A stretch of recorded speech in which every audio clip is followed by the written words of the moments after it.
Hello viewers, আসসালামু আলাইকুম। I am Rajib from South Korea. তো ভিউয়ার্স, আজকে যেই কারণে আসা আপনাদেরকে একটি মেসেজ দেওয়ার জন্য।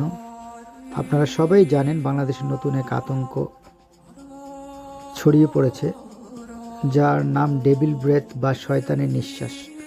প্রতারণার নতুন একটি পন্থা অবলম্বন করে মানুষের কাছ থেকে সর্বস্ব লুটে নিচ্ছে একটি অপরাধ চক্র। এটি সারা দেশে মানুষের ভিতর একটা আতঙ্ক ছড়িয়ে পড়েছে। একজন প্রতারক বা ছিনতাইকারী একজন মানুষকে চাইলেই কাবু করে নিজের ইশারায় নাচাতে পারে। প্রতারক যাই বলবেন তা অক্ষর অক্ষরে পালন করে এবং তাই শুনে। বিষয়টি আসলে একটি জাদুর মতো কাজ করে। বাস বা লঞ্চ বা ট্রেনে চড়ে ঈদের ছুটিতে বাড়ি যাওয়ার সময় একটু সাবধানতা অবলম্বন করবেন।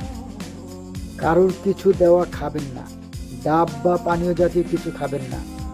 পারলে 1 ফিট বা 12 ইঞ্চি দূরে থাকার চেষ্টা করবেন। আর অবশ্যই মাস্ক ব্যবহার করবেন। কারোর সাথে কথা বললেও একটু দূরত্ব বজায় রেখে কথা বলবেন। অপরিচিত কারোর সাথে কথা বলবেন না। টাকা পয়সা, স্বর্ণালংকার এগুলি সাথে রাখবেন না।